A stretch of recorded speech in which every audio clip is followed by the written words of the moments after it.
Assalamualaikum warahmatullahi wabarakatuh. Izin memperkenalkan diri, nama saya Nesya Amrul Salsabila dengan NPM 2314071055 dari kelas TEP B.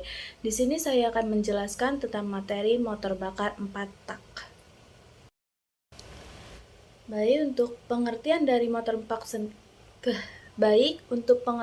motor bakar 4 tak sendiri yaitu motor bakar yang sering disebut dengan mesin 4 tak adalah salah satu jenis mesin pembakaran internal yang sangat umum digunakan pada kendaraan bermotor, seperti sepeda motor, mobil, dan alat-alat mesin lainnya. Mesin ini dinamakan 4 tak karena proses pembakarannya dan siklus kerjanya memerlukan 4 langkah. Itu sebabnya disebut 4 tak, karena mesin tersebut memerlukan 4 langkah kerja untuk satu kali proses. Apa saja 4 tahapan dalam mesin 4 tak? 4 tahapannya yaitu yang pertama, langkah hisap, yang kedua, langkah kompresi, yang ketiga, langkah tenaga, dan yang keempat, ada langkah buang. Untuk penjelasannya di slide selanjutnya. Untuk penjelasan langkah hisap sendiri, di mana pada langkah hisap, posisi katup itu terbuka. Sementara katup buangnya tertutup piston yang bergerak dari titik mati atas atau TMA ke titik mati bawah atau TMB. Dalam langkah hisap ini, campuran udara dan bahan bakar dimasukkan ke dalam silinder. Karena jumlah bahan bakar yang terbakar selama proses pembakaran, piston itu turun menyebabkan campuran udara dan bahan bakar terhisap dalam ruang bakar. Seperti yang ada di gambar di samping, di mana pistonnya turun ke bawah. Oke, selanjutnya ada langkah kompresi. Selama langkah isap tadi, piston bergerak ke atas lagi menuju titik mati atas atau TMA setelah katup isap dan katup buang tertutup. Langkah kompresi dilakukan dengan tujuan meningkatkan temperatur atau suhu sehingga campuran udara dan bahan bakar dapat bersenyawa. Selama langkah ini, tekanan di ruang bakar yang mengandung campuran bahan bakar dan udara meningkat. Selanjutnya ada langkah tenaga atau langkah tekan biasanya. Ketika campuran udara atau bahan bakar dinyalakan oleh busi, langkah tenaga dimulai. Campuran yang terbakar ini akan merambat dengan cepat dan ledakan tertahan oleh dinding kepala silinder yang menyebabkan tekanan tinggi yang mendorong piston turun ke ruang silinder. Jadi selama langkah tenaga ini piston turun lagi. Kan pada langkah kompresi piston naik ke atas, sekarang turun. Seperti itu. Selanjutnya, langkah yang terakhir yaitu langkah buang. Untuk menghasilkan kinerja mesin yang lembut dan efisien, langkah buang adalah langkah yang penting. Gas sisa pembakaran akan dipompa keluar dari silinder melalui pipa knalpot saat piston bergerak. Jadi, langkah yang pertama tadi itu langkah hisap. Langkah hisap itu dia pistonnya turun. Lalu ada langkah kompresi yang mana pistonnya naik. Lalu ada langkah tenaga atau langkah tekan yang mana pistonnya itu turun lagi. Lalu ada langkah buang yang mana pistonnya naik lagi untuk membuang sisa pembakaran tadi. Lalu, apa aja sih komponen dalam mesin 4 tak?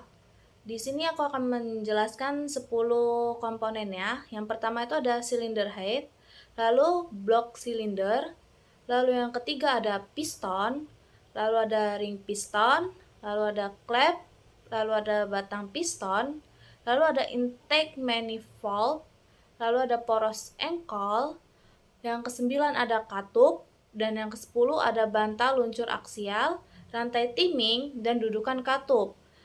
Dan untuk gambar mesin 4 tak itu ada di sebelahnya, seperti itu gambar mesin 4 tak.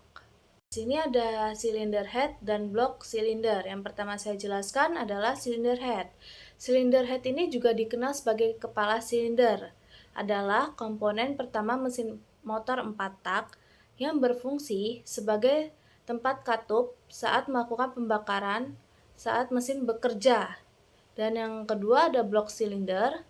Blok silinder atau yang biasa dikenal juga sebagai silinder blok berfungsi sebagai rumah utama mesin karena penggerakan setiap komponen mesin dilakukan di dalamnya. Lalu ada piston dan ring piston.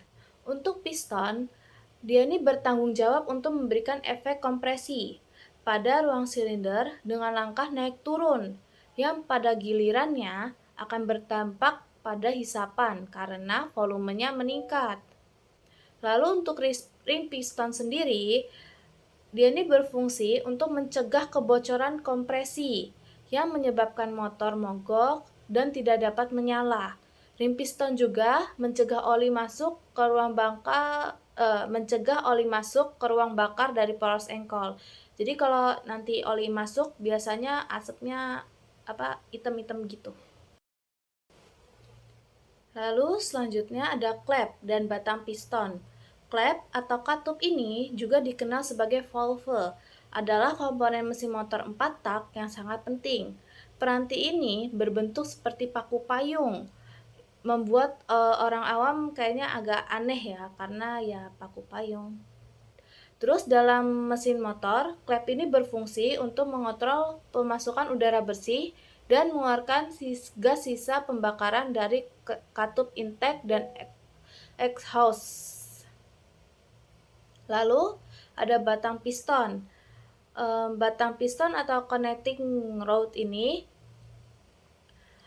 menyalurkan gerakan naik turun piston ke poros engkol, membantu mengubahkan gerakan linear piston menjadi gerakan rotasi pada poros engkol.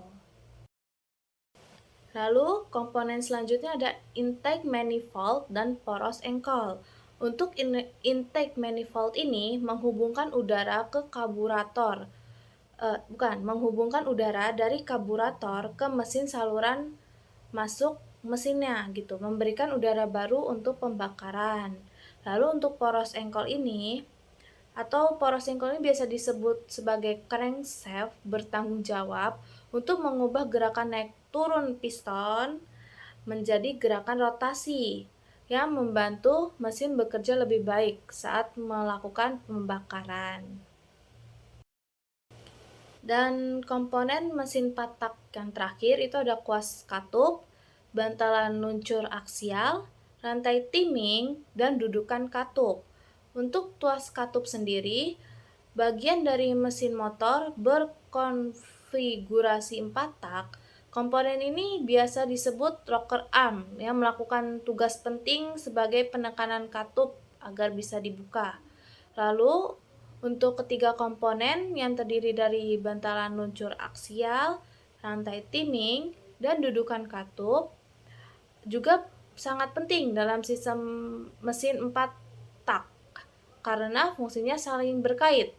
Untuk mencegah pergeseran, bantal luncur aksial ini digerakkan sebagai poros engkol. Di sisi lain, rantai timing juga berfungsi sebagai penghubung arus dari poros engkol ke poros lainnya. Namun, dudukan katup berfungsi sebagai lokasi katupnya. Oke, tadi kan sempat disinggung nih, kayak kenapa oli tidak boleh masuk ke ruang pembakaran. Nah, alasannya itu tuh yang pertama, ada polusi dan emisi. Yang dimana nanti kalau kita membakar oli, kita itu akan meningkatkan polusi udara. Jadi polusi udaranya tuh akan kotor gitu. Karena kan kalau oli kan hitam ya biasanya. Jadi ya pasti asapnya juga bakal hitam gitu kan. Terus yang kedua ada kerusakan komponen.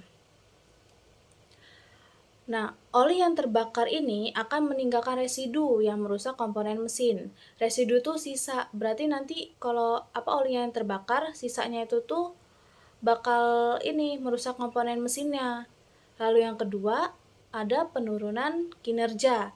Oli ini akan mengganggu pembakaran bahan bakar mesin yang efisien. Jadi yang aturannya bisa efisien, cepet gitu, malah jadi lama karena olinya masuk ke ruang pembakaran. Jadi mesin bakarnya itu tuh malah jadi makin lama gitu loh. Nah, terus itu tuh ada konsumsi oli, meningkatkan kebutuhan pengisian oli dan biaya perawatan. Kan kalau olinya masuk ke ruang bakar, berarti olinya nanti bakal berkurang kan. Nah, oli itu kan melumaskan kayak mesin gitu. Jadi, kalau misalnya olinya terus-terusan masuk ke ruang pembakaran, ya olinya bakal habis, bakal kering gitu kan. Nah, ujung-ujungnya kita ke bengkel. Jadi, nambah biaya perawatannya. Begitu. Lalu ada beberapa keunggulan mesin patak nih. Yang pertama itu ada efisiensi bahan bakar, yang kedua ada emisi lebih rendah, yang ketiga daya tahan lebih lama, yang keempat kinerjanya lebih halus, dan yang kelima desainnya lebih bersih. Maksud dari efisiensi bahan bakar itu, mesin patak itu umumnya lebih efisien dalam penggunaan bahan bakar dibandingkan mesin dua tak karena proses pembakarannya lebih lengkap. Lebih efisien ini mungkin lebih hemat gitu kan, karena kan kalau mesin patak itu tuh waktu kompresi itunya ditutup katuknya, klepnya gitu kan. Setahuku kalau mesin dua tak biasanya enggak, jadi kayak langsung buang terus itu ini langsung masuk bensin sama udaranya. Jadi bisa aja bensin sama udaranya itu ikut kebuang gitu. Lalu emisi lebih rendah. Mesin patak itu cenderung menghasilkan emisi yang lebih rendah karena pembakaran bahan bakarnya lengkap dan tidak mencampurkan oli dengan bahan bakar. Nah, jadi itu maksudnya kenapa oli juga nggak boleh masuk masuk ke ruang pembakaran karena akan meningkatkan polusi dan emisinya gitu kan. Lalu daya tahan lebih lama. Kan dengan pelumasan yang terpisah antara proses pembakaran yang lebih teratur, mesin patak biasanya memiliki umur pakai yang lebih panjang. Jadi mesin patak ini nih umur mesinnya itu lebih panjang dari mesin dua tak atau mesin lainnya gitu. Lalu kinerjanya lebih halus, yang mana mesin patak ini menghasilkan daya yang lebih merata dan memiliki getaran yang lebih rendah, memberikan pengalaman berkendara lebih halus. Jadi ya nggak ya lebih halus gitu, nggak terlalu ngedet-ngedet mungkin bahasanya. Lalu yang kelima ada desain yang lebih bersih. Mesin 4 tak ini memiliki sistem pelumasan yang memisahkan oli dari ruang pembakaran, menjaga ruang mesin lebih bersih dan mengurangi akumulasi karbon. Juga kan kalau tadi dijelasin juga tuh, kenapa kalau oli itu tuh nggak boleh masuk ruang pembakaran, nanti bisa meninggalkan residu. Residunya itu juga bisa merusak komponen mesinnya gitu. Selain merusak komponen, juga kayak kotor gitu kan. Jadi ya salah satu kelebihannya itu memisahkan oli dari ruang pembakaran. Seperti itu. Dan ini ada sumber yang saya dapat untuk membuat video ini dari sumber ini. Sekian, terima kasih dari video saya. Selebihnya saya mohon maaf apabila ada salah kata atau kata-kata yang kurang berkenan atau kata-kata yang masih kurang dimengerti. Saya akhiri, wassalamualaikum warahmatullahi wabarakatuh.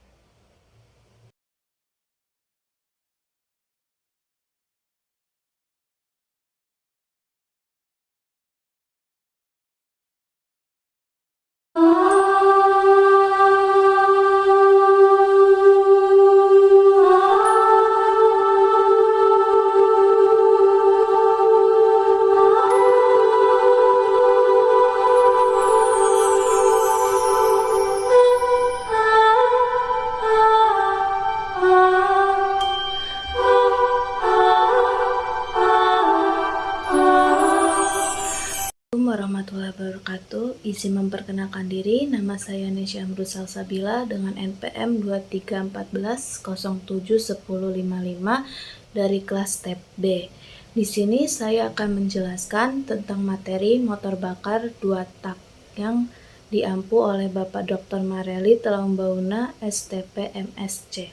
Menjelaskan apa itu motor 2 tak. Saya akan menjelaskan apa itu motor bakar terlebih dahulu. Motor bakar itu sejenis mesin kalor yang dapat mengubah energi kimia dari bahan bakar menjadi tenaga mekanis atau mengubah energi termal menjadi kerja mekanik. Selama proses pembakaran, bahan bakar yang dibakar menghasilkan panas yang digunakan untuk mendorong komponen mesin seperti piston untuk menghasilkan tenaga mekanik. Proses ini terjadi di ruang bakar mesin. Selain itu, panas yang tersisa seringkali diperlukan untuk menjaga efisiensi mesin karena sebagian energi yang dilepaskan ke lingkungan sebagai panas. Apa sih motor bakar dua tak itu? Motor bakar dua tak atau motor bakar dua langkah adalah mesin pembakaran dalam menggunakan dua langkah piston untuk menyelesaikan satu siklus pembakaran. Berbeda dengan mesin 4 langkah yang memerlukan 4 langkah piston untuk menyelesaikan satu siklus pembakaran. Karena itu, mesin 2 langkah lebih sederhana dan lebih kompak. Mesin diesel juga menggunakan mesin 2 langkah, terutama dengan piston berlawanan yang memungkinkan efisiensi tinggi pada kecepatan rendah. Mesin besar kapal dan mesin V8 yang digunakan untuk truk dan kendaraan berat adalah contoh aplikasinya. Contoh pengaplikasiannya. Keuntungan dari desain ini adalah output tenaga yang lebih besar untuk ukuran dan berat mesin yang lebih kecil daripada mesin 4 langkah. Lalu, apa aja sih proses dalam mesin 2 tak ini? Kan tadi udah dijelasin kalau prosesnya ada dua. Nah, ini adalah dua prosesnya. Yang pertama ada proses isap dan kompresi, dan yang kedua ada proses pembakaran dan pembuangan. Untuk proses isap dan kompresi sendiri, itu tuh tahap awal di mana piston bergerak dari titik mati bawah atau TMB ke titik mati atas atau TMA. Ketika piston bergerak ke atas, ruang pembakaran di dalam silinder meluas dan terjadi tekanan rendah. Saluran masuk udara memungkinkan campuran udara dan bahan bakar disedot ke dalam silinder. Dan perlu diingat juga nih bahwa mesin motor 2 tak sebelumnya dicampur dengan bahan bakar dan udara di ruang pembakaran. Ketika piston mencapai TMA atau titik mati atas, gerakan piston yang naik mengkompresi campuran udara bahan bakar, proses kompresi meningkatkan tekanan suhu campuran untuk mempersiapkan pembakaran. Lalu, untuk proses yang kedua, proses pembakaran dan pembuangan, yang mana setelah bahan bakar mencapai titik mati atasnya atau TMA, injektor menyemprotkan bahan bakar ke dalam campuran udara yang terkompresi dalam silinder. Karena panas dan tekanan tinggi di ruang pembakaran, bahan bakar secara mandiri menghasilkan gas yang meluas dalam silinder. Tekanan yang dihasilkan oleh ekspansi gas sebelumnya mendorong piston ke TMB atau titik mati bawah, yang menghasilkan tenaga yang diteruskan ke poros engkol. Setelah itu, katup buang terbuka, memungkinkan sisa gas pembakaran keluar dari silinder. Proses ini memastikan pembuangan gas yang optimal. Selanjutnya ada 5 karakteristik nih dari mesin motor bakar 2 tak. Yang pertama, memiliki mesin bobot yang ringan. Salah satu keunggulan dari motor 2 tak adalah mesin bobotnya yang ringan dibanding dengan mesin 2 tak yang memiliki banyak komponen. Mesin 2 tak cenderung lebih sederhana dan ringan. Hal ini membuatnya lebih responsif saat dikendarai dan mudah untuk dikendalikan, terutama dalam situasi lalu lintas yang padat atau bermanuver di jalan berliku. Yang kedua, ada menghasilkan tenaga yang besar. Meski memiliki bobot mesin ringan, mesin 2 tak ini tetap mampu menghasilkan tenaga yang besar. Mesin ini mampu menghasilkan tenaga yang lebih cepat karena bekerja dengan melakukan pembakaran setiap 2 langkah. Kecepatan dan respon yang tinggi ini membuat motor 2 tak menjadi pilihan yang populer untuk perlombaan balap motor dan saat Anda memerlukan akselerasi yang tinggi. Lalu yang ketiga, memiliki biaya produksi yang rendah. Salah satu keunggulan dari mesin motor 2 tak ini biaya produksinya yang lebih rendah dibanding mesin motor 4 tak. Hal ini disebabkan oleh desain yang lebih sederhana dan jumlah komponen yang lebih sedikit. Biaya produksi yang lebih rendah ini mempengaruhi harga jual motor 2 tak sehingga menjadikannya pilihan terjangkau bagi banyak konsumen. Yang keempat, memerlukan biaya perawatan yang optimal. Meski memiliki tenaga yang besar, motor 2 tak ini memerlukan biaya perawatan yang lebih tinggi dibanding motor 4 tak. Salah satu alasannya karena penggunaan oli samping yang harus diganti secara teratur. Selain itu, karena mesin 2 tak cenderung bekerja dalam kondisi yang lebih tinggi, berbagai komponen seperti busi dan piston dapat mengalami keausan lebih cepat sehingga lebih sering memerlukan penggantian. Lalu yang kelima, menghasilkan asap yang lebih pekat. Motor 2 tak terkenal dengan emisi gas buang yang lebih tinggi dibanding motor 4 tak.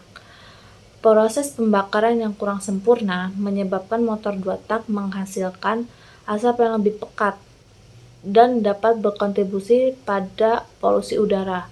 Meski telah dilakukan berbagai upaya untuk meningkatkan efisiensi dan penggunaan emisi pada motor 2 tak, faktor ini masih menjadi perhatian bagi para pengendara. Selanjutnya ada perbedaan nih antara mesin 4 tak dan 2 tak. Yang pertama dari jumlah langkah dalam siklus. Kalau yang 4 tak jelas ada 4 ya. Yang pertama itu langkah isap, kompresi, usaha, dan pembuangan. Kalau mesin 2 tak ini ya memerlukan 2 langkah piston untuk menyelesaikannya, yang mana yang satu langkah isap dan kompresi, yang kedua pembakaran dan pembuangan. Lalu jumlah langkah untuk menyelesaikan siklus, di mana mesin 4 tak ini setiap siklus yang memerlukan 2 putaran poros engkol atau setara 720 derajat untuk menyelesaikan 4 langkah piston. Kalau yang mesin 2 tak itu setiap siklusnya memerlukan 1 putaran poros engkol atau setara dengan 360 derajat untuk menyelesaikan 2 langkah piston. Lalu yang ketiga ada kompleksitas dan desain. Yang mesin 4 tak ini memiliki sistem katup yang kompleks, biasanya menggunakan camshaft untuk mengontrol katupnya. Umumnya lebih efisien dan memiliki emisi yang lebih rendah dibanding mesin 2 tak. Lalu untuk mesin 2 tak sendiri memiliki desain yang lebih sederhana dan tidak memerlukan katup karena menggunakan saluran masuk dan pembuangan. Yang mana hal itu memungkinkan mesin lebih kompak dan ringan, tapi seringkali memiliki efisiensi bahan bakar yang lebih rendah dan emisi yang lebih tinggi. Lalu yang keempat, itu ada efisiensi dan emisi. Mesin 4 tak lebih efisien dalam penggunaan bahan bakar dan cenderung lebih menghasilkan emisi yang lebih rendah karena proses pembakaran yang lebih lengkap dengan siklus yang lebih panjang. Lalu untuk mesin 2 tak sendiri kurang efisien nih dalam penggunaan bahan bakarnya dan seringkali menghasilkan lebih banyak emisi karena pembakarannya yang kurang lengkap dan kemungkinan terjadinya kebocoran bahan bakar ke saluran pembuangan. Lalu yang kelima ada penggunaannya. Yang mesin 4 tak ini umumnya digunakan dalam kendaraan pribadi seperti mobil, motor, dan banyak aplikasi industri yang banyak memerlukan efisiensi tinggi dan emisi yang rendah. Lalu kalau mesin 2 tak sendiri lebih sering digunakan dalam aplikasi yang memerlukan daya tinggi per ukuran mesin seperti sepeda motor kecil, mesin pemotong rumput, dan beberapa jenis mesin kapal serta truk berat. Lalu selanjutnya ada beberapa kelebihan dari mesin 2 tak nih. Yang pertama itu desain yang sederhana dan kompak. Mesin 2 tak atau mesin 2 langkah memiliki desain yang lebih sederhana karena tidak memerlukan sistem katup yang lebih kompleks. Ini membuatnya lebih kompak dan ringan. Ideal untuk aplikasi di mana ruang dan berat menjadi pertimbangan penting. Lalu yang kedua ada daya output yang tinggi. Mesin 2 langkah dapat menghasilkan daya yang lebih besar per ukuran dan berat mesin dibandingkan dengan mesin 4 tak atau 4 langkah. Ini karena mesin 2 langkah melakukan pembakaran pada setiap putaran poros engkol, sehingga mesin 4 tak hanya pada setiap 2 putaran. Lalu yang ketiga, ada efisiensi dalam menghasilkan tenaga. Dengan siklus yang lebih pendek, hanya 1 putaran poros engkol, mesin 2 tak dapat menghasilkan langkah yang lebih konsisten dalam merentang putaran mesin yang lebih luas. Ini berguna dalam aplikasi yang memerlukan respon cepat dan daya tinggi. Lalu yang keempat, ada kemudahan pembuatan dan biaya yang lebih rendah. Mesin dalam desain yang lebih sederhana, berarti biaya pembuatan dan perawatannya seringkali lebih rendah. Mesin 2 tak ini biasanya lebih mudah diproduksi dan dirakit, serta memerlukan lebih sedikit komponen. Lalu yang kelima, memerlukan kemampuan beroperasi pada sudut kemiringan yang ekstrim. Karena desain yang lebih kompak dan sederhana, mesin 2 tak seringkali dapat beroperasi dengan baik pada sudut dan kemiringan yang ekstrim tanpa masalah yang signifikan. Hal ini membuatnya ideal untuk aplikasi seperti kendaraan di off-road dan alat berat. Lalu yang terakhir, ada pemulihan energi dari gas buang. Mesin 2 tak atau 2 langkah ini dapat memanfaatkan sebagian energi dari gas buang yang masih panas untuk membantu proses pembakaran berikutnya. Hal ini meningkatkan efisiensi tenaga dalam beberapa desain. Tadi kita udah membahas kelebihannya, sekarang kita akan membahas kekurangan mesin 2 tak nih. Yang pertama itu efisiensi bahan bakar. Mesin 2 tak umumnya lebih kurang efisien nih dalam penggunaan bahan bakar dibanding mesin 4 tak. Hal ini disebabkan oleh proses pembakaran yang kurang sempurna dan seringkali mengakibatkan pemborosan bahan bakar. Lalu yang kedua ada emisi polutan. Mesin 2 tak ini cenderung menghasilkan lebih banyak emisi polutan dan gas buang yang tidak terbakar sepenuhnya. Hal ini disebabkan oleh pembakaran yang kurang sempurna dan pencampuran bahan bakar yang tidak optimal. Lalu yang ketiga ada konsumsi oli. Mesin 2 tak memerlukan campuran oli dan bahan bakar untuk pelumasan, yang mengakibatkan konsumsi oli yang lebih tinggi, pencemaran lebih besar. Oli yang terbakar bersama dengan bahan bakar akan meningkatkan emisi dan residu dalam mesin. Lalu yang keempat, ada daya tahan dan umur mesin. Umumnya, mesin 2 tak memiliki umur yang lebih pendek dibanding mesin 4 tak. Hal ini disebabkan oleh gesekan yang lebih tinggi dan keausan yang lebih cepat akibat desain yang tidak seefisien mesin 4 tak dalam hal pelumasan. Lalu yang kelima, ada perawatan. Mesin 2 tak seringkali memerlukan perawatan yang lebih sering dan lebih intensif karena kinerja yang lebih keras dan potensi keausan yang lebih cepat. Komponennya seperti silinder dan piston bisa lebih cepat aus jika tidak dirawat dengan baik. Lalu yang keenam, ada kebisingan. Mesin 2 tak cenderung lebih bising nih dibanding mesin 4 tak. Desainnya yang lebih sederhana dalam proses pembakaran yang lebih kasar meningkatkan kebisingan yang lebih tinggi. Lalu yang ketujuh, yang terakhir, ada keausan operasi. Mesin 2 tak umumnya kurang halus dalam operasinya dibanding mesin 4 tak karena mereka menyelesaikan siklus pembakaran dalam 2 langkah. Mereka seringkali menghasilkan getaran dan suara yang lebih kasar. Jadi itulah kekurangan dari mesin 2 tak ini. Di slide selanjutnya ada sumber yang saya pakai untuk membuat PPT ini. Sekian, terima kasih. Apabila ada salah kata, saya mohon maaf.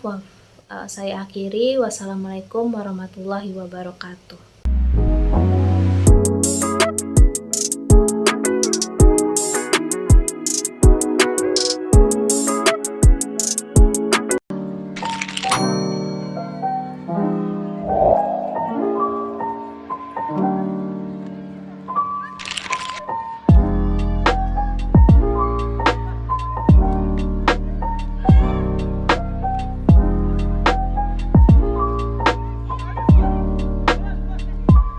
Assalamualaikum warahmatullahi wabarakatuh. Izin memperkenalkan diri, nama saya Nesya Amrul Salsabila dari kelas TEP B dengan NPM 2314 071055. Di sini saya akan menjelaskan tentang motor bakar 4 tak diesel. Baik, kita mulai dari pengertiannya. Apa sih motor 4 tak diesel itu? Mesin diesel 4 tak adalah jenis mesin pembakaran dalam satu siklus kerja yang terdiri dari pengisian atau intake, kompresi, pembakaran atau ekspansi, dan pembuangan. Dalam proses pertama, udara masuk ke dalam silinder melalui langkah pengisian. Selanjutnya, dalam langkah kompresi, udara dikompresi sehingga suhu yang sangat tinggi. Setelah bahan bakar dimasukkan ke dalam silinder, terjadi ekspansi atau pembakaran yang mendorong piston ke bawah. Terakhir, langkah pembuangan mengeluarkan gas sisa dari silinder. Demikian siklus baru dapat dimulai. Nah, mesin 4 tak diesel ini kurang lebih mirip lah dengan mesin 4 tak bensin. Tadi kan aku sempat nyinggung nih kalau mesin 4 tak diesel sama 4 tak bensin itu hampir sama. Tapi tetap aja nih ada yang membedakannya. Apa sih perbedaannya? Yang pertama, itu ada prinsip pembakarannya. Kalau yang diesel itu menggunakan proses penyuntikan bahan bakar ke udara yang telah dikompresi, yang menyebabkan pembakaran karena suhu tinggi. Kalau bensin itu mengandalkan campuran udara dan bahan bakar yang dicampur sebelum masuk ke dalam silinder, kemudian dibakar oleh percikan api busi. Lalu yang kedua ada siklus kerja. Keduanya sama-sama nih menggunakan siklus 4 tak, tetapi metode pengisian dan pembakarannya berbeda, mempengaruhi efisiensi dan performa. Lalu kompresi, yang ketiga ada kompresi.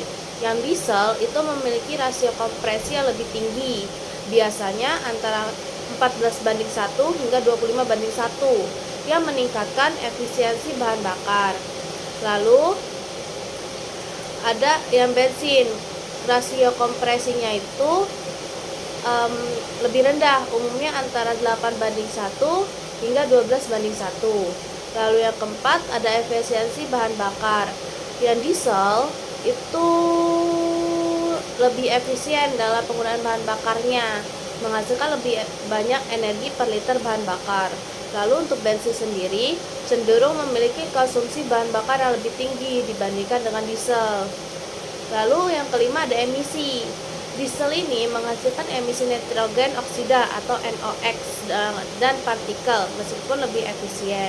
Kalau bensin memproduksi emisi karbon monoksida atau CO dan hidrokarbon, tetapi biasanya memiliki emisi partikel yang lebih rendah. Lalu yang keenam ada torsi dan daya. Diesel menawarkan torsi yang lebih rendah. Diesel menawarkan torsi yang lebih besar pada RPM rendah, ideal untuk kendaraan berat. Sedangkan bensin lebih baik dalam menghasilkan daya pada RPM tinggi, cocok untuk kendaraan yang sport dan ringan. Yang terakhir nih, yang ketujuh, ada biaya dan pemasaran. Kalau yang diesel, mesin diesel itu seringkali lebih mahal dan memerlukan perawatan yang lebih intensif. Kalau bensin umumnya lebih murah dan lebih mudah dalam hal pemeliharaan. Itu perbedaan antara mesin 4 tak diesel dengan mesin 4 tak bensin. Lalu ada prinsip kerjanya nih. Yang pertama tadi langkah isap, yang mana piston bergerak ke bawah dari titik mati atas atau TMA ke TMB atau titik mati bawah. Katup isap terbuka memungkinkan campuran udara dan bahan bakar terhisap masuk ke dalam silinder setelah piston mencapai TMB. Katup isap tertutup. Lalu langkah 2 ada kompresi. Piston yang bergerak dari TMB ke TMA dengan katup isap dan katup tutup buang tertutup, udara di dalam silinder tertekan, menghasilkan suhu dan tekanan. Pada akhirnya, langkah ini bahan bakar disemprotkan ke ruang bakar, memicu pembakaran. Lalu, untuk prinsip kerja yang ketiga, dengan langkah 3 yaitu usaha, katup tertutup, kedua katup tertutup, ledakan dari pembakaran meningkat, suhu dan tekanan di ruang bakar mendorong piston dari TMA ke TMB. Gaya aksial yang dihasilkan diubah menjadi gaya radial oleh poros engkol, menghasilkan gerakan putar. Lalu untuk langkah keempat, langkah terakhir yaitu ada langkah pembuangan. Piston bergerak dari TMB ke TMA mendorong gas sisa pembakaran keluar melalui katup buang yang terbuka. Pada akhir langkah ini, katup isap dibuka untuk memungkinkan udara segar masuk dan membantu mendorong sisa gas buang keluar. Lalu ada komponen utama nih. Yang pertama ada silinder. Silinder ini adalah ruang di mana proses pembakaran terjadi. Di dalam silinder terdapat ruang untuk campuran udara dan bahan bakar, serta ruang untuk menggerakkan piston. Silinder biasanya terbuat dari baja atau aluminium untuk tahan terhadap tekanan yang tinggi. Lalu ada piston. Piston ini komponen yang bergerak naik turun dalam silinder. Piston mengubah energi dari pembakaran menjadi gerakan mekanis. Gerakan piston ini mempengaruhi siklus kerja mesin dan membantu mendorong poros engkol. Lalu ada katup. Katup ini berfungsi untuk mengatur aliran udara dan gas dalam silinder. Terdapat dua jenis katup, yaitu katup isap untuk memasukkan udara dan katup buang untuk mengeluarkan gas sisa. Katup ini bekerja secara bergantian dan dikendalikan oleh mekanisme penggerak. Lalu ada sistem penyuntik bahan bakar. Sistem ini bertanggung jawab untuk menyemprot bahan bakar ke dalam silinder pada tekanan tinggi. Proses penyuntikan ini sangat penting untuk memastikan campuran bahan bakar dan udara terbakar dengan efisien, yang mempengaruhi performa dan efisiensi mesin. Lalu komponen utama yang terakhir ada sistem pendingin. Sistem pendingin menjaga suhu mesin agar tetap stabil selama beroperasi. Biasanya menggunakan cairan pendingin yang mengalir melalui saluran di sekitar silinder dan komponen lain untuk menyerap panas. Pendingin yang efektif mencegah overheating dan kerusakan mesin. Baik, selanjutnya ada penjelasan tentang kelebihan motor bakar 4 tak. Yang pertama itu torsi lebih besar, yang mana mesin 4 tak diesel menghasilkan torsi yang lebih tinggi pada putaran rendah, memungkinkan kendaraan untuk menarik beban berat tanpa perlu mencapai putaran mesin yang tinggi. Lalu yang kedua, ada irit konsumsi bahan bakar. Motor ini lebih efisien dalam menggunakan bahan bakar, menghasilkan lebih banyak tenaga per liter dibandingkan mesin bensin, sehingga ekonomis dalam jangka panjang. Lalu yang ketiga, ada tahan banting terhadap rendaman air. Mesin diesel memiliki desain yang lebih robust dan tahan terhadap kondisi ekstrim seperti rendaman air atau banjir, yang membuatnya lebih andal dalam berbagai situasi. Lalu yang keempat, mesin lebih gesit setelah berhenti. Motor diesel 4 tak biasanya dapat langsung menyala kembali dengan lebih cepat setelah berhenti, sehingga lebih praktis dalam penggunaan sehari-hari. Jadi kan kita udah ngebahas tentang kelebihannya nih, jadi sekarang kita akan ngebahas tentang kekurangan motor bakar 4 tak diesel. Yang pertama itu harga suku cadangnya lebih mahal. Suku cadang untuk mesin diesel umumnya lebih mahal karena kualitas dan spesifikasinya teknis yang lebih tinggi, yang dapat meningkatkan biaya perawatan. Lalu yang kedua, suara mesin lebih kasar. Mesin diesel ini cenderung menghasilkan suara yang lebih keras dan kasar dibanding mesin bensin, yang dapat menjadi kurang nyaman bagi pengguna atau penumpang. Yang ketiga, pajaknya lebih mahal. Biasanya, pajak kendaraan bermotor untuk mesin diesel lebih tinggi dibandingkan dengan mesin bensin, yang menjadi beban tambahan bagi pemiliknya. Lalu yang keempat, ada kesulitan di jalan menanjak. Meskipun memiliki torsi yang baik, mesin diesel bisa lebih sulit dioperasikan di jalan menanjak, terutama pada putaran rendah dibanding dengan motor bensin. Lalu yang kelima, ada tenaga putar atas lebih kecil. Mesin diesel seringkali memiliki tenaga yang lebih rendah pada putaran tinggi, sehingga seoptimal mesin bensin untuk performa di kecepatan tinggi. Itulah kekurangan dari mesin motor bakar 4 tak diesel. Di sini ada sumber yang saya gunakan untuk membuat untuk membuat PPT ini. Sekian, terima kasih atas presentasi dari saya. Apabila ada salah kata, saya mohon maaf. Saya akhiri. Wassalamualaikum warahmatullahi wabarakatuh.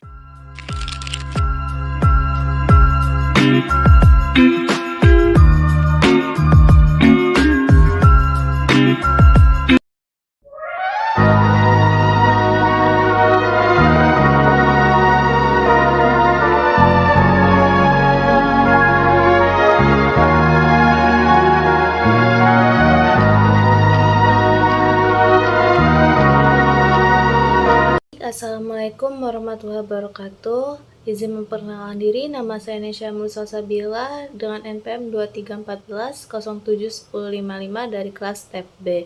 Di sini saya akan menjelaskan sistem pemberian bahan bakar bensin dan solar. Pertama, itu ada pemberian bahan bakar bensin. Pengertian dari sistem pembakaran bensin ini, sistem pembakaran atau bahan bakar merupakan bagian vital dari kendaraan dengan fungsi yang sangat penting.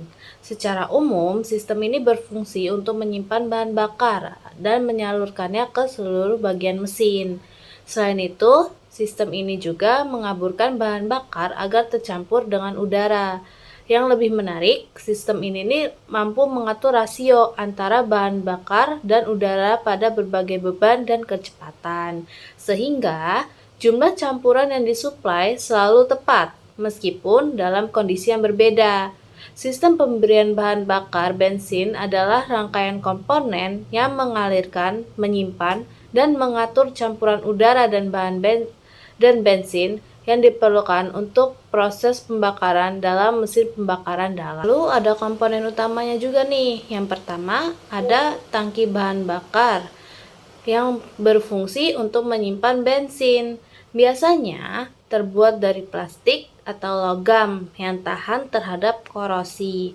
Desain tangki ini juga mencakup pipa untuk mengalirkan bahan bakar ke pompa. Lalu ada pompa bahan bakar yang bertugas mengalirkan bensin dari tangki menuju sistem injeksi atau karburator. Pompa ini dapat berupa pompa mekanis yang digerakkan oleh mesin atau pompa elektrik yang menggunakan motor listrik dan berfungsi untuk menjaga tekanannya yang stabil. Komponen selanjutnya ada filter bahan bakar yang menyaring kotoran, air, dan partikel lain dari bensin sebelum mencapai mesin. Ini penting untuk mencegah kerusakan pada komponen mesin seperti injektor atau karburator. Lalu ada karburator. Karburator ini mengatur campuran udara dan bensin dengan menggunakan prinsip Venturi. Di sini, udara yang masuk ke silinder bercampur dengan bensin, menghasilkan campuran yang optimal untuk pembakaran. Meskipun banyak kendaraan modern menggunakan sistem injeksi, karburator masih sering digunakan pada beberapa jenis kendaraan. Lalu untuk komponen selanjutnya ada sistem injeksi bahan bakar. Pada kendaraan modern, sistem injeksi menggantikan karburator. Injektor menyemprotkan bensin langsung ke ruang bakar atau saluran masuk udara dalam bentuk kabut halus. Ini meningkatkan efisiensi pembakaran dan respon mesin. Lalu yang terakhir ada sensor dan unit kontrol. Sensor dalam mesin ini seperti sensor tekanan dan suhu memantau kondisi bahan bakar dan mesin. Daya yang diperoleh dikirim ke unit kontrol mesin atau ECU atau ECU yang mengatur injeksi bahan bakar dan persiapan untuk mencapai efisiensi terbaik. Lalu selanjutnya ada keuntungan dari sistem pemberian bahan bakar bensin. Yang pertama, performa mesin yang baik. Hal ini menunjukkan seperti sistem bahan bakar modern meningkatkan efisiensi pembakaran dan menghasilkan tenaga yang lebih baik serta respon mesin yang cepat. Lalu yang kedua ada emisi yang lebih rendah. Yang dimaksud dengan kontrol yang lebih baik terhadap rasio udara dan bahan bakar. Emisi gas buang dapat diminimalkan sehingga lebih ramah lingkungan. Lalu yang ketiga ada mudah diterapkan, yang mana sistem karburator relatif sederhana dan telah digunakan dalam banyak kendaraan selama bertahun-tahun. Ini menjadikannya mudah dipahami dan diperbaiki. Lalu yang keempat ada pengaturan campuran yang efisien, yang seperti sistem ini dapat mengatur campuran udara dan bensin secara otomatis, menyesuaikan dengan kondisi beban dan kecepatan yang mengoptimalkan konsumsi bahan bakar. Lalu yang terakhir, yang kelima, ada biaya awal yang lebih rendah. Kendaraan dengan sistem karburator umumnya memiliki biaya awal yang lebih rendah dibandingkan sistem injeksi yang lebih kompleks. Selanjutnya, ada kerugian dari sistem pemberian bahan bakar bensin. Yang pertama, efisiensi lebih rendah. Sistem karburator cenderung kurang efisien dibanding sistem injeksi, terutama pada kondisi beban tinggi dan saat akselerasi. Yang kedua, pemeliharaan yang lebih sering. Karburator memerlukan penyetelan dan pembersihan yang lebih sering untuk menjaga kinerjanya, sedangkan sistem injeksi biasanya lebih tahan lama. Lalu yang ketiga, ada kinerja dalam kondisi ekstrim. Sistem karburator dapat mengalami masalah dalam kondisi yang cuaca ekstrim, seperti suhu yang dingin atau panas yang tinggi, yang mempengaruhi campuran bahan bakar. Lalu yang keempat, ada pengendalian emisi yang sulit. Meskipun lebih sederhana, karburator ini dapat menghasilkan emisi yang lebih tinggi karena sulit untuk mengontrol campuran udara dan bahan bakar secara akurat. Lalu yang kelima, yang terakhir adalah keterbatasan teknologi. Dengan semakin banyaknya kendaraan yang menggunakan sistem injeksi, sumber daya untuk pemeliharaan dan perbaikan sistem karburator mungkin akan semakin terbatas. Selanjutnya, kita akan membahas sistem pemberian bahan bakar solar. Artiannya ialah sistem bahan bakar pada motor diesel memiliki peran yang sangat penting dalam menghasilkan energi pembakaran. Sebagai sistem yang berfungsi untuk menyediakan dan mensuplai bahan bakar bertekanan tinggi ke dalam silinder. Sistem pemberian bahan bakar solar adalah rangkaian komponen yang berfungsi untuk menyimpan, mengalirkan, dan mengatur pasokan solar ke mesin pembakaran dalam. Sistem ini dirancang untuk memastikan bahwa bahan bakar disuplai secara efisien untuk proses pembakaran sehingga menghasilkan tenaga yang optimal. Lalu ada komponen utamanya nih. Yang pertama, tangki bahan bakar yang berfungsi untuk menyimpan solar. Terbuat dari bahan yang tahan terhadap korosi, tangki ini memiliki desain yang memungkinkan aliran bahan bakar yang efisien ke komponen berikutnya. Lalu ada pompa injeksi yang bertugas untuk mengalirkan solar dari tangki ke injektor dengan tekanan tinggi.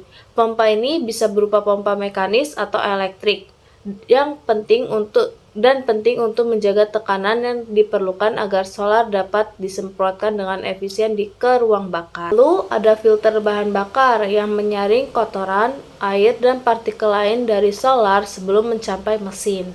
Ini penting untuk melindungi injektor dari komponen mesin lainnya dari kerusakan yang disebabkan oleh kontaminasi. Lalu ada injektor yang berfungsi untuk menyemprotkan solar ke dalam ruang bakar dalam bentuk kabut halus. Penyemprotan ini meningkatkan efisiensi pembakaran dengan memastikan campuran yang baik antara solar dan udara. Lalu dua komponen terakhir yang lainnya adalah sistem penyemprotan dan sensor dan unit kontrol. Yang sistem penyemprotan adalah beberapa kendaraan modern menggunakan sistem common rail, di mana satu rel menyuplai solar ke semua injektor dengan tekanan yang tinggi. Sistem ini memungkinkan kontrol yang lebih baik antara injeksi terhadap injeksi solar, meningkatkan efisiensi dan performa mesin. Lalu yang sensor dan unit kontrol, sensor seperti sensor tekanan dan suhu memantau kondisi bahan bakar dan mesin. Data yang diperoleh akan dikirim ke unit kontrol mesin atau ECU yang mengatur injeksi solar untuk memastikan rasio campuran yang optimal dan meningkatkan efisiensi serta mengurangi emisi. Lalu ada beberapa keuntungan dari sistem pemberian bahan bakar solar. Yang pertama, efisiensi energi yang tinggi. Mesin diesel yang menggunakan bahan bakar solar memiliki efisiensi termal lebih tinggi dibandingkan mesin bahan bakar bensin. Lalu yang kedua, ada torsi tinggi. Mesin diesel menghasilkan torsi yang lebih tinggi pada putaran mesin yang lebih rendah dibanding mesin bensin. Hal ini menguntungkan untuk aplikasi yang memerlukan dorongan besar. Lalu yang ketiga, ada umur mesin yang panjang. Mesin diesel dirancang untuk menahan tekanan yang lebih tinggi, sehingga umumnya memiliki umur yang lebih panjang. Kualitas konstruksi yang lebih kuat dan sistem pendingin efisien membantu mengurangi keausan mesin. Lalu yang keempat, ada emisi karbon dioksida yang lebih rendah. Mesin diesel cenderung menghasilkan emisi karbon dioksida atau CO2 yang lebih rendah per unit energi yang dihasilkan dibanding mesin bensin. Lalu yang terakhir, yang kelima, adalah biaya operasional lebih rendah. Biaya bahan bakar solar biasanya lebih rendah daripada bensin, dan efisiensi diesel lebih tinggi penggunaannya. Berarti penggunaan bahan bakar yang lebih hemat. Selain keuntungan yang tadi disebutkan, ada juga nih beberapa kekurangan atau kerugian dari sistem pemberian bahan bakar solar. Yang pertama itu emisi nitrogen oksida atau NOx dan partikulat.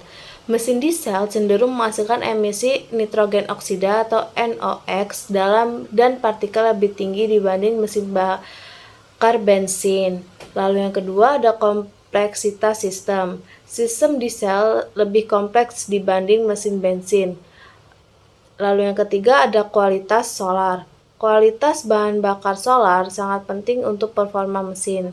Solar yang mengandung kontaminan atau tidak memenuhi spesifikasi dapat menyebabkan masalah pada sistem injeksi dan performa mesin. Lalu yang keempat ada suara dan getaran. Mesin diesel cenderung lebih bising dan menghasilkan lebih banyak getaran dibanding mesin bensin. Lalu yang kelima, biaya awal yang tinggi. Kendaraan dan mesin diesel biasanya memiliki biaya awal yang lebih tinggi dibanding dengan kendaraan berbahan bakar mesin. Ini ada sumber yang saya gunakan untuk membuat PPT materi ini. Sekian sebelumnya, terima kasih apabila ada saya salah kata atau salah pengucapan, saya mohon maaf. Saya akhiri, wassalamualaikum warahmatullahi wabarakatuh.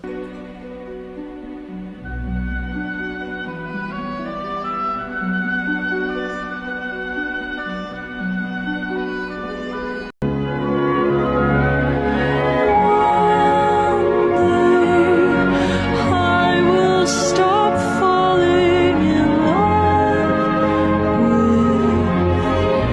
you someday. Assalamualaikum warahmatullahi wabarakatuh. Izin memperkenalkan diri, nama saya Nesya Mlut Salsabila dengan NPM 2314071055 dari kelas Tab B.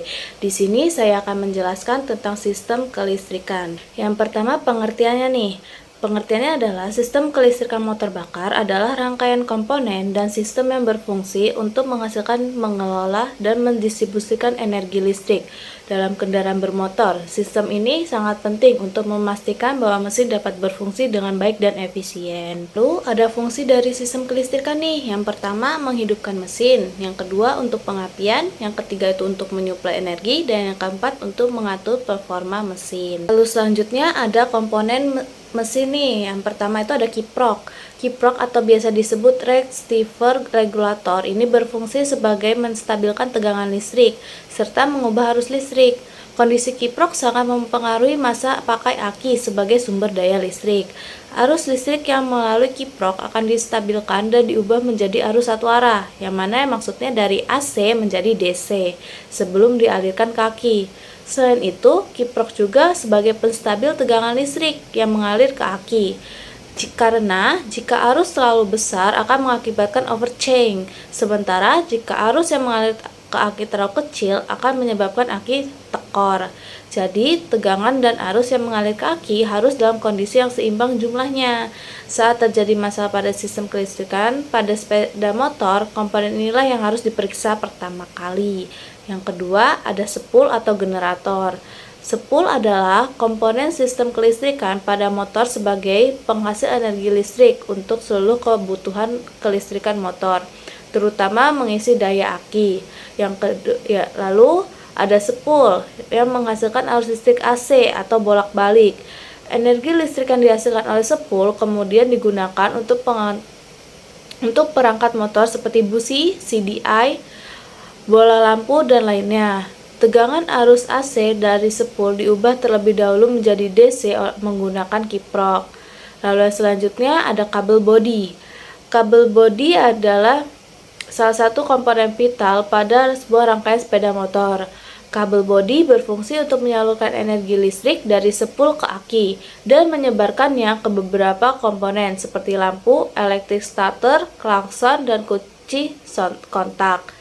Seiring masa pakai sepeda motor bisa menyebabkan penurunan kinerjanya mengaliri arus listrik. Salah satu cara mempertahankan kinerja kabel bodi adalah dengan rutin melakukan pemeriksaan. Lalu yang keempat ada sekring. Komponen kelistrikan yang satu ini berfungsi sebagai perangkat keamanan listrik.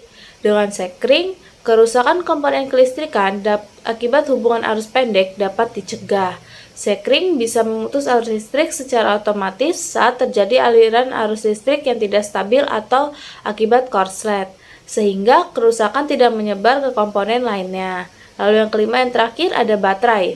Baterai atau aki berfungsi untuk menyimpan listrik. Energi listrik cadangan ini bisa digunakan untuk menghidupkan sepeda motor ketika di starter. Selain itu, baterai juga dimanfaatkan untuk mengoperasikan perangkat motor lainnya seperti ECU, CDI, dan lampu. Jika baterai habis, akan mempengaruhi kinerja komponen kelistrikan. Hal terburuknya adalah sepeda motor tidak dapat dinyalakan. Ada jenis-jenis sistem kelistrikan nih. Yang pertama itu ada sistem kelistrikan DC direct current, lalu yang kedua ada sistem kelistrikan AC atau alternating current.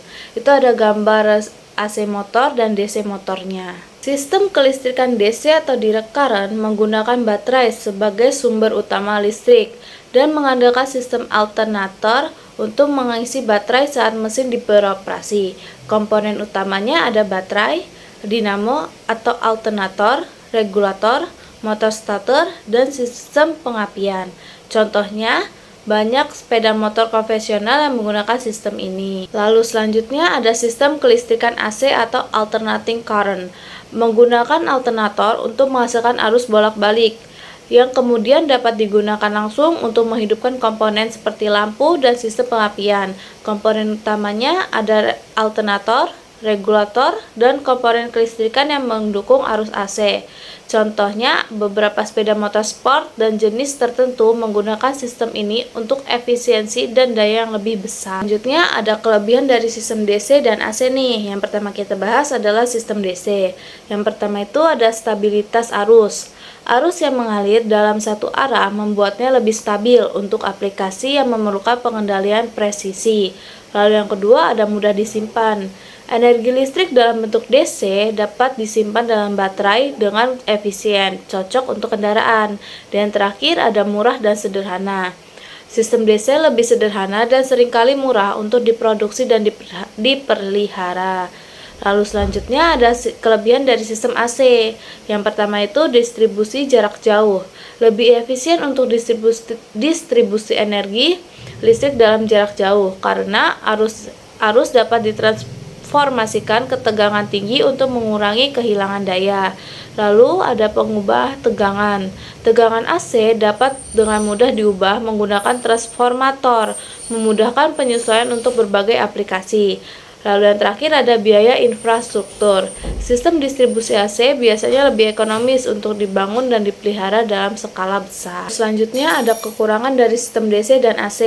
Yang pertama kita bahas adalah sistem DC, yaitu distribusi jarak pendek. Kehilangan daya lebih tinggi saat mendistribusi listrik dapat dalam jarak jauh sehingga tidak efisien dalam penggunaan skala besar. Lalu ada perangkat khusus. Komponen yang menggunakan DC terkadang memerlukan konverter untuk digunakan dengan sumber AC. Lalu yang terakhir ada regulasi tegangan. Tegangan DC sulit untuk diubah sehingga membutuhkan sirkuit tambahan untuk kontrol tegangan. Lalu selanjutnya adalah kekurangan dari sistem AC. Yang pertama itu kesulitan penyimpanan. Energi listrik dalam bentuk AC tidak dapat disimpan dalam baterai dengan mudah, sehingga kurang cocok untuk aplikasi yang memerlukan penyimpanan energi. Lalu ada kompleksitas sistem. Sistem AC biasanya lebih kompleks dalam hal pengendalian dan penyimpanan energi dibanding dengan sistem DC. Lalu yang terakhir ada interferensi. Arus AC yang berfluktuasi dapat menyebabkan interferensi dalam beberapa perangkat elektronik sensitif. Lalu di sini ada sumber yang saya pakai untuk membuat PPT dengan sistem kelistrikan ini. Selanjutnya kita akan bahas tentang sistem pendinginan. Pengertian dari sistem pendinginan motor adalah sistem yang dirancang untuk menjaga suhu mesin agar tetap dalam batas yang aman dan optimal selama beroperasi. Suhu yang terlalu tinggi dapat menyebabkan kerusakan pada komponen mesin, mengurangi efisiensi, dan memperpendek umur mesin. Di sebelahnya ada gambar sistem pendinginan motor. Di sini ada fungsi dari sistem pendinginan itu sendiri. Yang pertama, mempertahankan temperatur mesin. Yang kedua, mempercepat terjadinya temperatur kerja mesin. Yang terakhir dan yang ketiga adalah menyebarkan panas dengan merata. Selanjutnya ada jenis-jenis sistem pendinginan. Yang pertama itu pendinginan udara. Sistem ini mengandalkan aliran udara untuk menghilangkan panas dari mesin. Biasanya bagian-bagian mesin dilengkapi dengan sirip atau fin yang meningkatkan area permukaan untuk pertukaran panas. Kelebihannya sederhana dan ringan, tidak memerlukan cairan pendingin atau pompa. Lalu kekurangannya ada efektivitas berkurang saat mesin berjalan lambat atau dalam kondisi panas ekstrim, dan juga kurang efisien untuk mesin berkapasitas besar. Lalu yang kedua ada pendinginan udara dengan kipas. Merupakan pengembangan dari sistem pendinginan udara yang dilengkapi dengan kipas untuk meningkatkan aliran udara dan pendinginan. Kelebihannya meningkatkan efisiensi pendinginan pada kondisi statis dan masih relatif sederhana dan ringan. Lalu kekurangannya ada memerlukan sumber daya untuk mengoperasi kipas, biasanya dari baterai atau alternator. Lalu yang kedua masih kurang efektif dibanding sistem pendinginan cair dalam kondisi berat.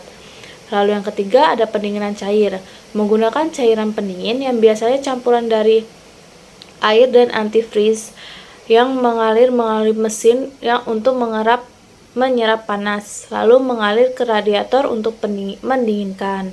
Kelebihannya adalah efisiensi dalam mengendalikan suhu, terutama mesin berkapasitas besar atau dalam kondisi berat, lalu mampu mengatasi suhu tinggi dengan baik. Kekurangannya memerlukan pemeliharaan lebih, termasuk pengecekan level cairan dan kemungkinan kebocoran. Lalu lebih kompleks dan berat dibanding sistem pendingin udara. Lalu yang keempat dan yang terakhir ada sistem pendingin oli. Menggunakan oli mesin sebagai media pendingin, oli tidak hanya melumasi komponen tapi juga menyerap panas. Kelebihannya mengurangi suhu mesin secara efektif dan melumasi komponen sekaligus.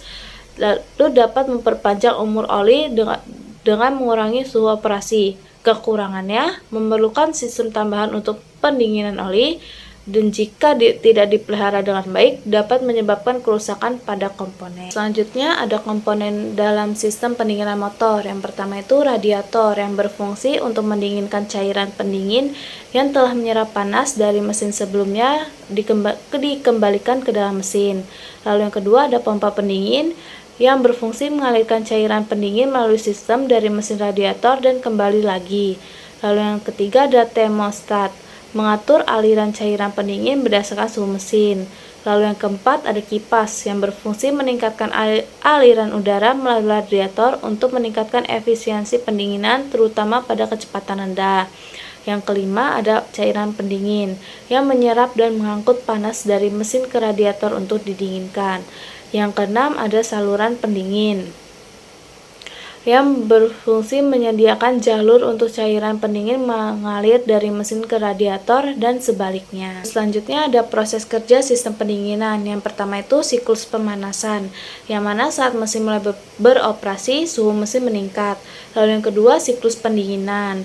Cairan pendingin mengalir melalui mesin, menyerap panas, lalu menuju radiator. Yang ketiga ada pelepasan panas. Cairan panas melalui radiator, di mana udara mengalir melalui radiator menghilangkan panas.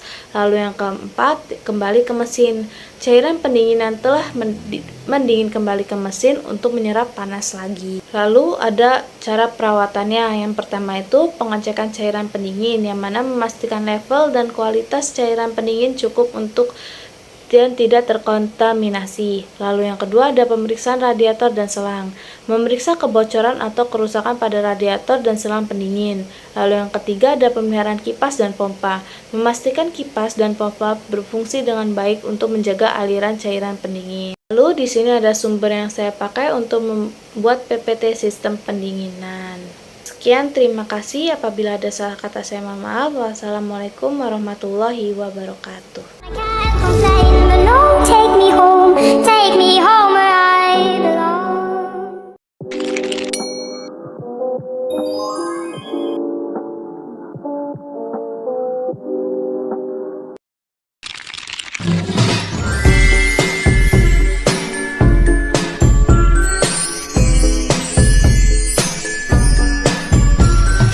Assalamualaikum warahmatullahi wabarakatuh. Nama saya Nesya Musa Sabila dengan NPM 2314071055 dari kelas TEP B. Di sini saya akan menjelaskan tentang sistem transmisi dan pelumasan. Pertama saya jelaskan adalah sistem transmisi. Sistem transmisi ini adalah bagian penting dari kendaraan bermotor yang berfungsi untuk menyalurkan tenaga dari mesin ke roda agar kendaraan dapat bergerak. Sistem ini memungkinkan pengendara untuk mengubah kecepatan dan torsi sesuai kebutuhan, baik itu untuk percepatan, menanjak, atau melaju di kecepatan tinggi. Ada 4 fungsi ini dari transmisi. Yang pertama itu meneruskan tenaga mesin. Transmisi berfungsi sebagai penghubung yang mengalirkan tenaga dari mesin ke roda. Ketika mesin menghasilkan tenaga, transmisi mengatur aliran tenaga ini sehingga dapat diteruskan dengan efisien ke roda penggerak. Lalu yang kedua, ada mengubah perbandingan gigi. Transmisi memungkinkan pengemudi untuk memilih rasio gigi yang berbeda, yang mengubah hubungan antara putaran mesin dan putaran roda. Perbandingan gigi yang lebih rendah atau gigi rendah memberikan tenaga besar dan kecepatan rendah, idealnya untuk akselerasi dan kondisi menanjak. Sebaliknya, untuk perbandingan gigi yang tinggi cocok untuk percepatan tinggi di jalan yang datar. Lalu yang ketiga, ada meningkatkan torsi. Dengan mengubah perbandingan gigi, transmisi dapat meningkatkan torsi yang dihasilkan oleh mesin. Torsi adalah gaya rotasi yang dibutuhkan untuk memutar roda. Saat kendaraan menanjak atau saat membawa beban berat, transmisi dapat memilih gigi yang lebih rendah untuk memberikan banyak torsi, sehingga kendaraan dapat bergerak dengan lancar tanpa membebani mesin secara berlebihan. Lalu yang terakhir dan yang keempat adalah memungkinkan kendaraan berjalan mundur. Transmisi dilengkapi dengan gigi mundur yang memungkinkan kendaraan bergerak ke belakang. Fungsi ini sangat penting dalam situasi parkir atau saat kendaraan perlu berbalik arah. Ya, ada 6 komponen nih. Yang pertama itu main gear. Komponen ini berada di main shaft yang memiliki perantara bearing. Jumlahnya menyesuaikan tingkat kecepatan yang dimiliki oleh transmisi. Fungsinya adalah membuat tingkat kecepatan gear ratio dan counter gear yang sesuai. Lalu yang kedua ada counter gear. Komponen ini berfungsinya untuk memindahkan putaran dari main drive gear atau input shaft ke main gear dan menciptakan gear ratio. Lalu yang ketiga ada input shaft yang letaknya menjadi satu dengan main drive yang fungsinya adalah untuk memindahkan putaran dari clutch ke arah counter gear. Lalu yang keempat ada mesin shaft, main shaft. Fungsinya adalah untuk output transmisi dari pemasangan main gear serta hubungan set. Komponen ini dapat berputar bebas bersama dengan input shaft karena dihubungkan dengan bearing. Lalu yang kelima ada reverse idler gear shaft. Gear 1 ini berfungsi sebagai penghubung antara main reverse gear dan counter gear. Tujuannya adalah agar putaran dari main reverse gear dapat berlawanan dari input shaft. Lalu yang terakhir yang keenam adalah interlock system. Komponen ini berfungsi untuk mengunci transmisi agar hanya ada satu gear yang masuk sesuai dengan tingkat kecepatannya. Ada beberapa jenis dari sistem transmisi nih. Yang pertama ada transmisi manual yang cara kerjanya pengemudi harus secara manual mengganti gigi menggunakan tuas transmisi dan pedal kopling. Kelebihannya adalah kontrol penuh atas kendaraan, efisiensi bahan bakar yang lebih baik, dan biaya perawatan yang relatif rendah. Lalu kekurangannya membutuhkan keterampilan yang lebih untuk digunakan, terutama di jalan yang padat atau di medan yang menanjak. Lalu yang kedua ada transmisi otomatis, yang cara kerjanya adalah mengganti gigi secara otomatis sesuai dengan kecepatan dan beban mesin. Kelebihannya adalah lebih mudah digunakan, nyaman dalam kondisi lalu lintas padat, serta perpindahan gigi yang lebih halus. Lalu kekurangannya adalah cenderung lebih boros bahan bakar, biaya perawatan yang lebih tinggi, dan memiliki konstruksi yang lebih kompleks. Lalu yang ketiga ada transmisi semi otomatis, yang cara kerjanya menggabungkan aspek transmisi manual dan otomatis, yang mana pengemudi bisa memilih perpindahan gigi secara manual tanpa harus menggunakan kopling, namun juga dapat beralih ke mode otomatis. Kelebihannya memberikan kenyamanan seperti transmisi otomatis tetap memberikan efisiensi bahan bakar lebih baik. Kekurangannya Biaya perawatan lebih mahal dibanding transmisi manual. Lalu yang terakhir adalah transmisi CVT atau Continuously Variable Transmission, yang cara kerjanya menggunakan sistem kontrol dan sabuk baja untuk memindahkan rasio gear yang tak terbatas antara gigi rendah dan gigi tinggi, sehingga perpindahan gigi berlangsung tanpa hentakan. Kelebihannya, sangat halus dalam perpindahan gigi, efisiensi bahan bakar yang baik, dan respon mesin yang lebih cepat. Kekurangannya, sensasi berkendara yang berbeda dan kurangnya kontrol langsung, serta biaya perawatan yang lebih tinggi. Lalu selanjutnya ada cara merawat sistem transmisi nih. Yang pertama, penggantian oli transmisi. Oli transmisi harus diganti secara berkala sesuai dengan rekomendasi pabrik agar komponen dalam transmisi terlindungi dari gesekan dan keausan. Lalu yang kedua ada pemeriksaan kopling. Untuk transmisi manual. Pastikan kopling berfungsi dengan baik dan tidak mengalami keausan berlebihan. Lalu yang ketiga, deteksi kebocoran. Periksa secara berkala apakah ada kebocoran pada sistem transmisi yang bisa menyebabkan penurunan performa. Lalu selanjutnya, kita akan membahas tentang sistem pelumasan. Sistem pelumasan adalah salah satu sistem penting dalam mesin kendaraan bermotor yang berfungsi untuk melindungi komponen-komponen mesin dari keausan, mencegah panas berlebih, dan menjaga kinerja mesin agar tetap optimal. Proses pelumasan melibatkan distribusi minyak pelumas ke berbagai bagian mesin yang bergerak agar friksi atau gesekan antara komponen bisa diminimalisir. Lalu, untuk 5 fungsi sistem pelumasan sendiri adalah yang pertama, mengurangi gesekan. Dengan melapisi permukaan komponen yang saling bergesekan, pelumasan mengurangi gesekan dalam mesin. Hal ini membantu meningkatkan efisiensi mesin dan memperpanjang umur komponen. Lalu yang kedua, mengurangi kausan. Pelumasan mencegah kausan berlebih pada komponen yang bergerak dengan memberikan lapisan pelindung di antara permukaan yang bersentuhan. Lalu yang ketiga, mendinginkan mesin. Pelumas juga berfungsi untuk menyerap dan membuang panas dari komponen mesin yang bergerak. Lalu yang keempat ada membersihkan komponen mesin. Pelumasan membantu membersihkan komponen, serpihan logam, dan karbon yang terbentuk akibat pembakaran.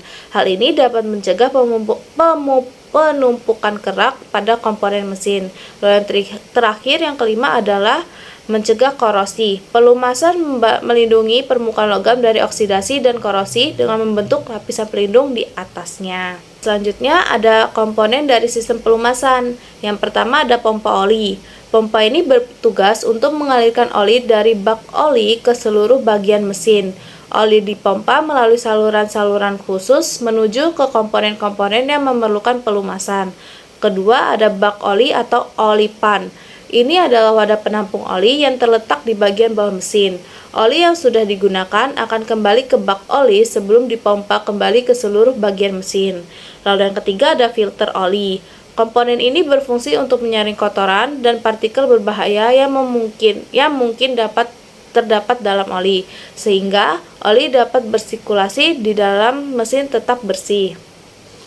Lalu yang keempat ada saluran oli, yang merupakan jaringan jalur yang membawa oli dari pompa menuju komponen-komponen mesin yang memerlukan pelumasan seperti crankshaft, camshaft, piston, dan katup. Lalu yang kelima ada pressure relief valve. Katup ini berfungsi untuk menjaga tekanan oli agar tetap stabil.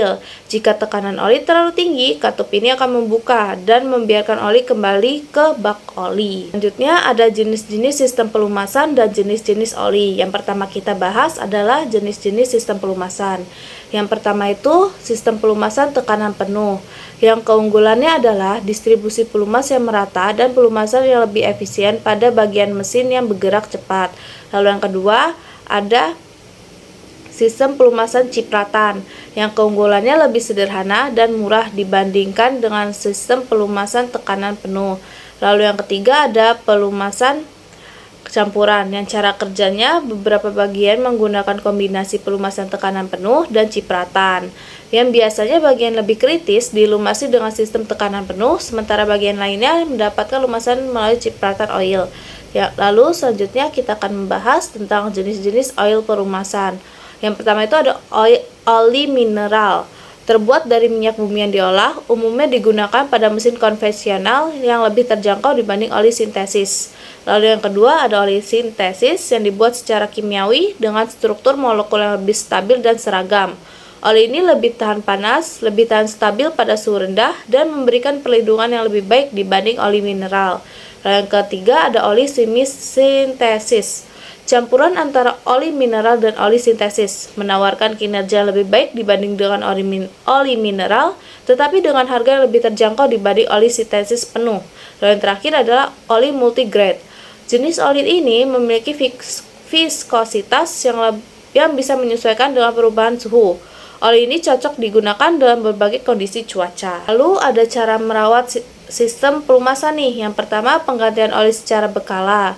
Oli harus diganti sesuai dengan jadwal yang direkomendasikan oleh pabrik kendaraan. Biasanya tergantung pada jarak tempuh atau waktu penggunaan. Yang kedua ada penggantian filter oli.